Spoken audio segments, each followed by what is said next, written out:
এদিকে মানিকগঞ্জে বাউলদেরকে ফিডাইতে ফিডাইতে খালের মধ্যে নামাইছে।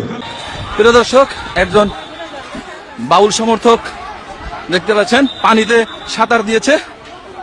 দেখুন দেখুন দেখুন, এখানে আলেম ওলামা তাওহীদি জনতার ব্যানারে যারা এসেছিল তারা কিন্তু ধাওয়া করেছে, তারা পানিতে চলে গেছে। একজন হ্যাঁ, বাউলদের যে বক্তব্যের কারণে মামলা হয়েছে সেই বক্তব্যটা ঘৃণিত, প্রত্যাখ্যাত এবং এটা অবশ্যই প্রতিবাদযোগ্য।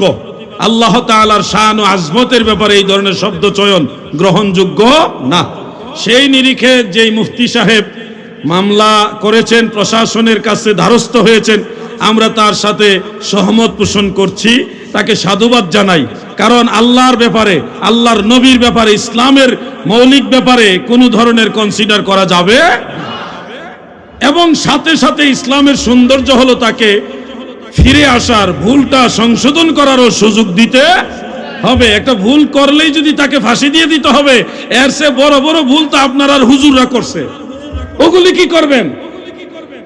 মানুষকে সংশোধনের সুযোগ দেন, মানুষকে ভালোবেসে তাকে ফিরে আসার, সঠিক জিনিসটা গ্রহণ করার সুযোগ দিতে হবে, ঠিক কিনা? আইনের মাধ্যমে, ধারাবাহিক শৃঙ্খলার মাধ্যমে, সিস্টেমে তার একটা বিচার হবে, তারপর একটা সমাধান হবে, তার ফিরে আসাটা, ইমানে পরিপূর্ণ রাস্তায় ফিরে আসাটাই হলো আমাদের চাওয়া। এখন আপনি তার অনুসারীদেরকে পিটাইতে পিটাইতে খালে নামাইবেন, পানিতে লাফায় পড়তেছে জান বাঁচাবার জন্য, তাহলে আপনি আর মামলা করছেন কি জন্য? আইনের কাছে দ্বারস্থ হয়েছেন কেন?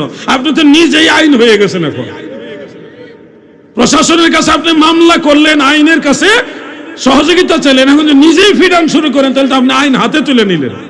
তাহলে আইনের কাছে মামলা করে, প্রশাসনের কাছে মামলা করার কোনো লাভ হইল না। এই জন্য বলছি, ইসলাম কোন উগ্রতা পছন্দ করে না। জেহাদ যদি হয় তাহলে জেহাদ ঘোষণা করেন, জেহাদ ঘোষণা না করে কারো গায়ে হাত দেওয়া যাবে? সে যদি নাস্তিক হয়, সে যদি বিধর্মীয় হয়, তার গায়ে হাত তোলার অধিকার আমার নাই।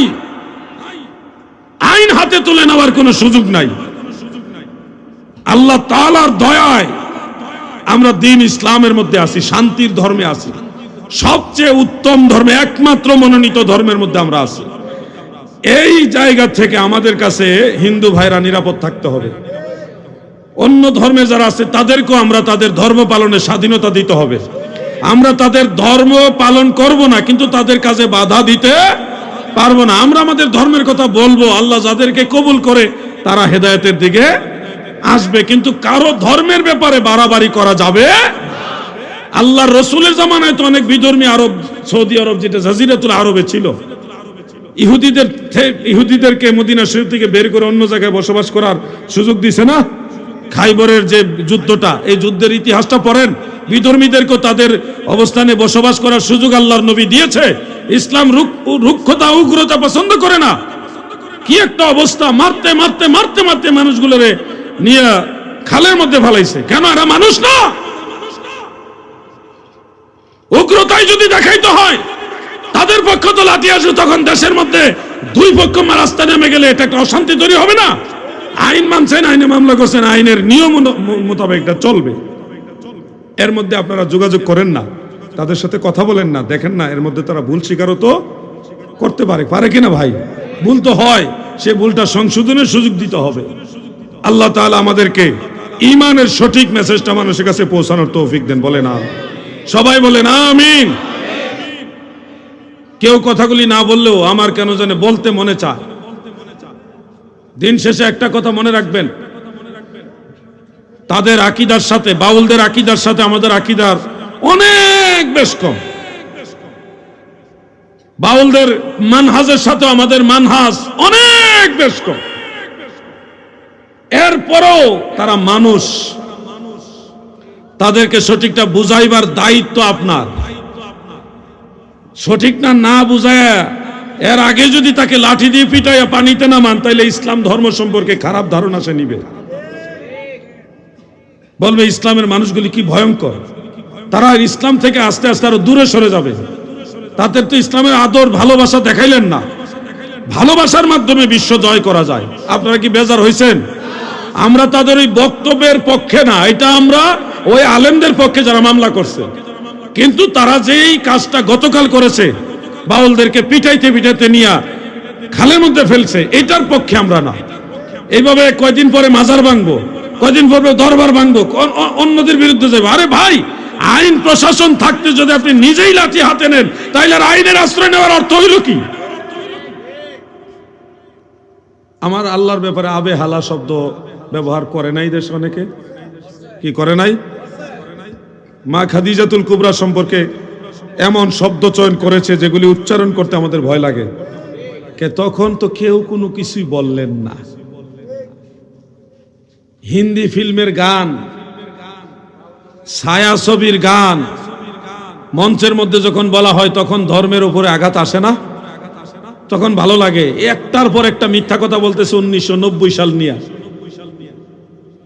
1990 সাল। আর ডোনাল্ড ট্রাম্প, হাদিস শরীফে ট্রাম্পের নাম আছে কইতেছে, কোরআন শরীফ থেকে ফেসবুকের দলিল দিতেছে। কে ওই সময় কোরআন হাদিসের ইয়ে হয় না, অবমাননা হয় না? এটার পিছনে একটা কারণ আছে, একটা সূত্র ধরে কোনো না কোনো কায়দায় আল্লাহর ওলিদের মাজারের উপরে আবার হামলা করা ধান্দা চলতেছে। এইবার যদি কোন আল্লাহর ওলির দরবারের দিকে কেউ চোখ উঁচু করে তাকায়, নবীর সৈনিকেরা, ইমাম হুসাইনের ফোর্স দ্বারা এবার পাল্টা জবাব দিবে ইনশাআল্লাহ। আর ছাড় দেওয়া হবে না। মৌচাকে ঢিল মারলে ফলাফল ভালো হবে না। আমরা সুন্নিরা শান্তিপ্রিয়, আমরা মানুষের খাওয়াইয়া অভ্যাস, মাইরা অভ্যাস নাই। কথা ঠিক আছে না ভাই? বিরিয়ানি খাওয়াই, না পারলে খিচুড়ি খাওয়াই, নাইলে জিলাপি খাওয়াই। আমরা মানুষের খাওয়াইতে পছন্দ করি, আমরা মানুষের মাথায় আঘাত করতে পছন্দ করি না। কিন্তু যদি বাধ্য করেন, সুজা মানুষ সেতলে বিপদ আছে। প্রেক্ষাপটের আলোকে কথাগুলি বললাম। আমরা দেশের শান্তি চাই, সামনে নির্বাচন। এখন সব